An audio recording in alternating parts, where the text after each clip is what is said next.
নমস্কার বন্ধুরা, আজ বহু দিন পরে আপনাদের সাথে আবার একটা রেসিপি শেয়ার করছি। মায়ের রাসোইঘরে আপনাদের সবাইকে সাদর আমন্ত্রণ। আপনারা তো এতদিন জেনেই গেছেন যে আমি আমার একটা বেড়াতে গিয়ে দুর্ঘটনা ঘটেছে, যাতে আমার হাত ভেঙেছে। হাত ভাঙার কারণে সেটা অপারেশন হয়েছে, পাত বসেছে। কালকে সেই অপারেশনের পরে সেই স্টিচ কাটা হয়েছে। এখনও হাত পুরোপুরি নর্মাল হয়নি, এখনও 2 সপ্তাহ রেস্ট বলেছেন ডাক্তাররা। তাও আগের থেকে অনেকটা বেটার। তাই আজকে সকালে মার কাছে আবদার করলাম যে তোমার হাতের একটা বেস্ট রেসিপি, যেটা আমার খুব পছন্দ, সেটা আজকে খাবো। সেটা হলো মুড়ি ঘন্ট।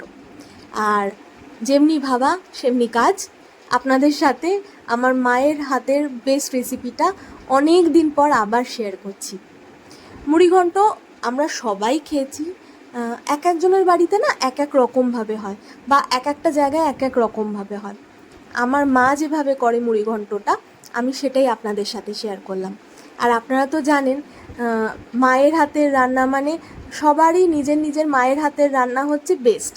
আর আমার কাছেও সেম, আমার মায়ের হাতের এটা আমার কাছে বেস্ট রেসিপি মুড়ি ঘন্টে। আপনাদের সাথে এটা শেয়ার করছি, অনেক দিন পরে একটা রান্নার রেসিপি শেয়ার করছি। এটা আমার কাছে ভীষণ আনন্দের, ভীষণ খুশি, আপনাদেরকে বলে বোঝাতে পারবো না। তবে রেসিপিটা দেখবেন, ভালো লাগলে অবশ্যই এইভাবে একবার নিজেদের বাড়িতে ট্রাই করে দেখবেন কেমন হয়। আমার মনে হয় ভালো লাগবে। আপনারা কীরমভাবে করেন পারলে অবশ্যই সেটা আমার সাথে শেয়ার করবেন। আমি নিশ্চয়ই সেইভাবেও ট্রাই করে দেখব। তবে আমার মা যেভাবে করেছে এভাবে একবার ট্রাই করে দেখতে পারেন। আর ভালো লাগলে প্লিজ অবশ্যই আমার পাশে থাকবেন, আমার চ্যানেলটাকে সাপোর্ট করবেন। কারণ এই কদিনের না পারার কারণে আমার চ্যানেলটা এমনিই নতুন, আরও ডাউন হয়ে গেছে। আপনাদের সাপোর্ট ছাড়া কিন্তু আমি আমার চ্যানেলটাকে এগিয়ে নিয়ে যেতে পারবো না। তাই আপনাদের সাপোর্টের আশা রাখলাম, আপনাদের ভালোবাসার আশা রাখলাম, রেখে আমি আমার বক্তব্য বলুন, ভাষণ বলুন, এখানেই শেষ করলাম। রেসিপিটা ভালো লাগলে অবশ্যই বাড়িতে একবার ট্রাই করে দেখবেন।